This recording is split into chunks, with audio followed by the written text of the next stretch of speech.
যদি আপোনাৰ saving account দেশৰ দ্বিতীয় সৰ্ববৃহৎ ব্যক্তিগত খণ্ডৰ বেংক ICICI বেংকত আছে তেন্তে আপোনাৰ বাবে এই প্ৰতিবেদন প্ৰয়োজনীয়। 15 ডিচেম্বৰৰ পৰা ICICI বেংকে নগদ লেনদেনৰ ক্ষেত্ৰত সালসলনি ঘটাব। মাচুলৰ পৰিমাণ 15 ডিচেম্বৰৰ পৰা নিৰ্ধাৰিত সীমান্তকৈ অধিক লেনদেন কৰিলে ভৰিব লাগিব অধিক চাৰ্জ। ICICI বেংকৰ ৱেবছাইটত দিয়া তথ্য অনুসৰি নগদ লেনদেনত জমা আৰু ধন উলিওৱা দুয়োটা অন্তৰ্ভুক্ত। ৰেগুলাৰ ছেভিং একাউণ্ট থকাসকলক বেংক নিজৰ শাখাত এক নিৰ্ধাৰিত সীমান্তলৈ বিনামূলীয়া লেনদেনৰ সুবিধা প্ৰদান কৰে। বিভিন্ন একাউণ্টৰ ক্ষেত্ৰত বিভিন্ন ধৰণৰ লেনদেনৰ সীমা নিৰ্ধাৰণ কৰা হয়। এই সীমা অতিক্ৰম কৰিলে গ্ৰাহকৰ পৰা লোৱা হয় অতিৰিক্ত চাৰ্জ।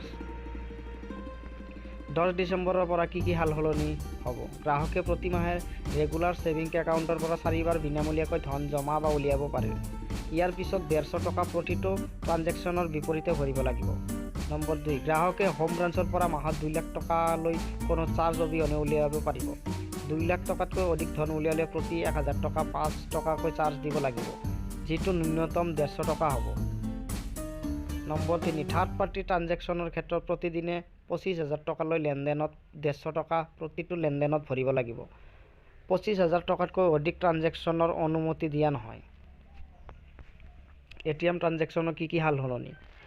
ICICI বেংকে কেছ ট্ৰাঞ্জেকশ্যনৰ লগতে ATM ট্ৰাঞ্জেকশ্যনৰ চাৰ্জৰো সালসলনি কৰিছে। ৱেবছাইটত দিয়া তথ্য অনুসৰি বেংকটোৱে গ্ৰাহকক এমাহত প্ৰথম 5টা বিত্তীয় লেনদেন বিনামূলীয়াকৈ দিব। ইয়াৰ পিছত প্ৰতিটো বিত্তীয় লেনদেনৰ বাবে 20 টকাকৈ ভৰিব লাগিব গ্ৰাহকে। আনহাতে সকলো নন ফাইনেন্সিয়েল ট্ৰাঞ্জেকশ্যন বিনামূলীয়া হ'ব, যেনে balance enquiry, mini statement, pin change আদি বিনামূলীয়া কৰিব পাৰিব গ্ৰাহকে। তো বন্ধুসকল, যাৰ ICICI বেংকত একাউণ্ট আছে তাৰ কাৰণে এইটো ভিডিঅ' আছিল। তো যদি ভিডিঅ' ভাল লাগে তেন্তে লাইক কৰিব, কমেণ্ট কৰিব আৰু শ্বেয়াৰ কৰিব। ধন্যবাদ। আৰু লগতে ছাবস্ক্ৰাইব কৰিব।